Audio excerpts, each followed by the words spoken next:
This is big news. You're willing to do a catchweight fight with Tank at 145. 145. What happens? You have a lot of experience, but he's explosive. What would happen in that fight? Oh, that's not a problem for me because I'm experienced fighter. So yeah.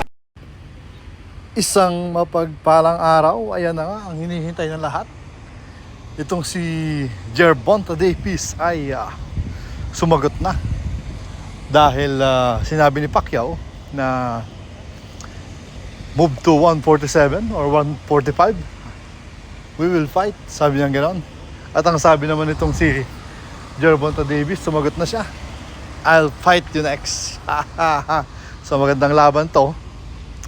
Alam naman natin na itong si Gervonta Davis ay isang knockout artist. Yes. And bago ang lahat, sa mga hindi pa nakasubscribe, pakisubscribe naman po. Maraming salamat. God bless sa inyo lahat.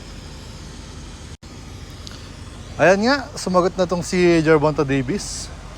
At interesado rin siya na makalaban ng si Pacquiao dahil isang veteran nga itong si Pacquiao. At alam niya naman na malakas din ito. At halos magkasing height lang sila. At itong si Davis naman, kilala naman natin na knockout artist talaga to. Halos lahat ng nakalaban niya ay pinatomba niya. Ang isang matigas lang na nakalaban niya ay itong si Isaac Cruz na isang matigas din kung tawagin ay pitbull, na kahit anong gawin niya hindi niya kayang patumbahin. Which is doon natin makikita na talagang matatag itong si pitbull. Ganoon pa man, nanalo si Davis sa laban na yan. So makikita natin kung anong mangyayari. Abangan natin kung talagang matutuloy itong laban ni Davis sa ni Pacquiao. Alright.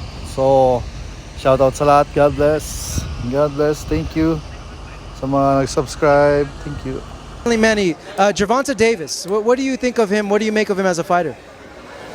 John Davis is a good fighter. I mean, good fighter, yeah. Is there ever any possibility that you would go back in the ring and fight someone like a Tank Davis? If he wants, and if he come up to 147, then we can fight. He can't meet you at 140? Grabe naman yan. 145 Kita nyo, maybe. napakatapang ni So, Senator Manny Pacquiao. At itong si Gervonta Davis, napakalakas talaga nito.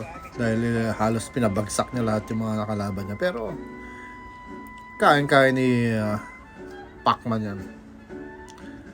And malay, baka sakali maglaban siya. So napakagandang laban nito mga kaboksingero. So hintay-hintay tayo. Baka sakaling matuloy nga ito.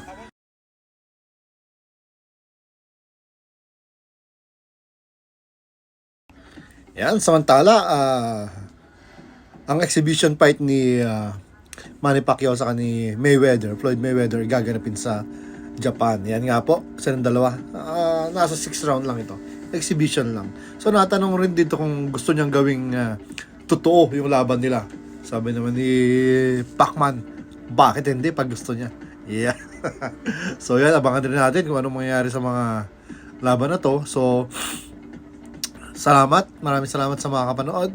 Sa mga hindi pa nakasubscribe, pag-subscribe naman. Thank you. God bless you.